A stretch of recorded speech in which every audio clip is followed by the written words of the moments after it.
नमस्कार दोस्तों, मैं अंकुर उपाध्याय स्वागत करता हूं आप सभी का एक बार फिर से अपनी नई वीडियो में।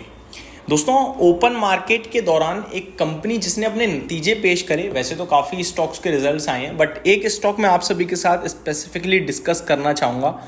बहुत ही कमाल के नंबर्स देखने को मिल रहे हैं और मतलब नेक्स्ट लेवल नंबर हैं। इस स्टॉक ने आज तो ज़्यादा एक्शन नहीं दिखाया ओपन मार्केट में, बट आई थिंक ये स्टॉक यहाँ से कमाल कर सकता है। मैं आपको नाम बताना चाहूँगा। स्टॉक का नाम है ऑफिस स्पेस सॉल्यूशन लिमिटेड।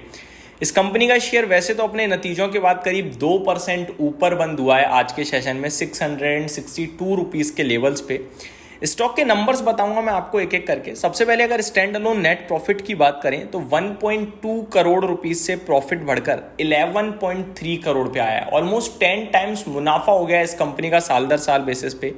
तो प्रॉफिट में बहुत ही तगड़ा जंप देखने को मिल रहा है। बात करें अगर रेवेन्यू की तो 232 करोड़ से बढ़कर 340 करोड़ पे रेवेन्यू आता हुआ दिखा है। ऑलमोस्ट 50% का जंप कंपनी की टॉप लाइन में देखने को मिला है। तो टॉप लाइन 50% जंप कर रहा है और मेन प्रॉफिट कंपनी का यानी बॉटम लाइन ऑलमोस्ट 10 टाइम्स हो रहा है। तो ये नेक्स्ट लेवल नंबर्स हैं।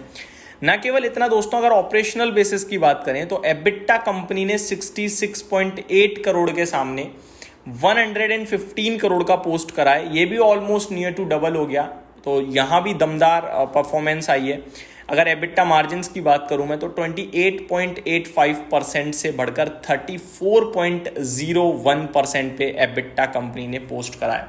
तो ऑफिस स्पेस के नंबर्स हर एक तरफ से मतलब फायरिंग ऑन ऑल सिलेंडर आप सिंपल भाषा में कह सकते हैं। बहुत ही शानदार नंबर लगे इस कंपनी के मुझे। कंपनी का total market cap 4683 crore rupees का है। स्टॉक वैल्यूएशन टर्म्स में आपको डेफिनेटली बहुत महंगा दिख सकता है, बट इसी प्रकार से ये कंपनी चल रही है। कंपनी की बात करें तो ये नतीजे ऑटोमेटिकली आपको देखने से दिख ही रहे हैं, बहुत तगड़े हैं। लेकिन वहीं अगर आप एक दूसरी तरफ से चेक करेंगे तो क्वार्टर ऑन क्वार्टर बेसिस पे आपको ये नंबर्स थोड़े वीक लगेंगे। मुनाफा अगर मैं प्रॉफिट की ही बात करूं तो वो 15 करोड़ से घट गया है 11.3 करोड़ के समथिंग का। रेवेन्यू भी अगर आप ईयर ऑन ईयर बेसिस पे चेक करें तो 316 करोड़ के सामने 340 करोड़ हुआ है। तो कोई खास जंप नहीं है। तो क्वार्टर ऑन क्वार्टर बेसिस पे उतना दमदार उछाल नहीं है। इनफैक्ट डिप आई है कहीं कहीं, तो मार्जिन्स भी थोड़े घटे हैं। लेकिन ईयर ऑन ईयर बेसिस पे बहुत तगड़ा है। तो आप कह सकते हैं ये कंपनी जो कंसोलिडेशन या जो समय था खराब उससे निकलकर अब बेटर समय में जा रही है। तो ये स्टॉक एक निवेशकों के लिए हो सकता है। कंपनी की कंपाउंडेड प्रॉफिट ग्रोथ मेरे को 5 साल की 12%, 3 साल की 18% और बीते 12 महीने की 193% दिख रही है।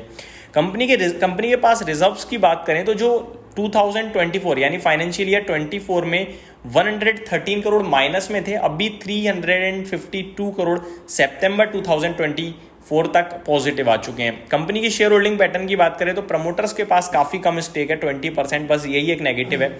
एफआई इसके पास 19.33% है, डीआई इसके पास 33.97% है, पब्लिक के पास 26.29% है। इस बीच में अगर आप एक इंटरेस्टिंग पैटर्न देखेंगे शेयर होल्डिंग पैटर्न में तो वो ये है कि पब्लिक के पास स्टेक लगातार घट रहा है। जून 2024 में पब्लिक के पास 35% का स्टेक था, जो कि अभी घटकर 26.29% रह गया है। वहीं प्रमोटर्स की बात करें तो इनका स्टेक भी घट रहा है। एफआईआई इसका स्टेक भी हल्का कम हुआ है, लेकिन स्टेक सबसे ज्यादा बढ़ा है डीआईआई का, यानी डोमेस्टिक इंस्टीट्यूशन इन्वेस्टर्स जो हैं उनका इंटरेस्ट इस स्टॉक में बढ़ता हुआ दिखा है। जो 13% हुआ करता था वो आज 34% पे आकर खड़ा हो गया है। मेरे को ओवरऑल ये नंबर, ये स्टॉक, ये कंपनी पसंद आ रही है। यहाँ से अब बढ़ते हैं दूसरे स्टॉक की तरफ। तो मैं ऐसे ही एक रिपोर्ट पढ़ रहा था।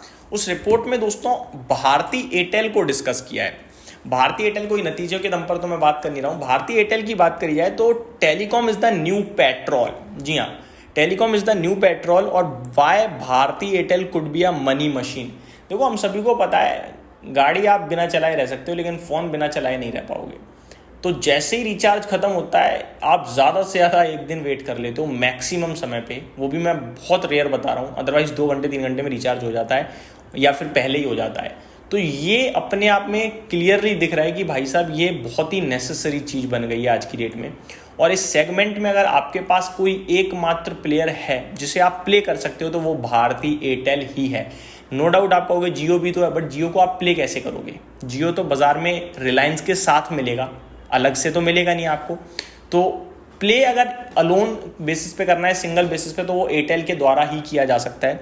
बट एयरटेल अभी ऑलरेडी मार्केट को दिख रहा है, समझ में आ रहा है कि भैया कितनी बड़ी चीज़ है, इसीलिए एयरटेल का शेयर भी महंगा है और एयरटेल के वैल्यूएशंस भी महंगे हैं। बट क्या करें, एयरटेल कर भी तो कमाल रहा है। मैं तो 400 रुपये से आप सभी के साथ डिस्कस कर रहा हूँ, उसे आज 1800 1850 हो गया है।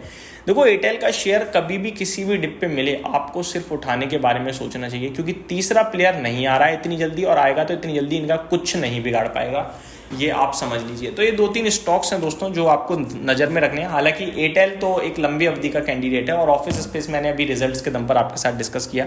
नतीजे और भी सारे आते हुए दिखे हैं, लाइक लूमैक्स इंडस्ट्रीज़ के जस्ट अभी रिजल्ट्स आए हैं, फैक्ट के नंबर आते हुए दिखे हैं, नज़ारा टेक ओपन मार्केट में ही आ गए थे। मैं आप सभी के साथ दिन के दौरान इन्हें भी डिस्कस करूंगा, बने रहिए चैनल के साथ। Thank you so much for watching this video, have a great day guys.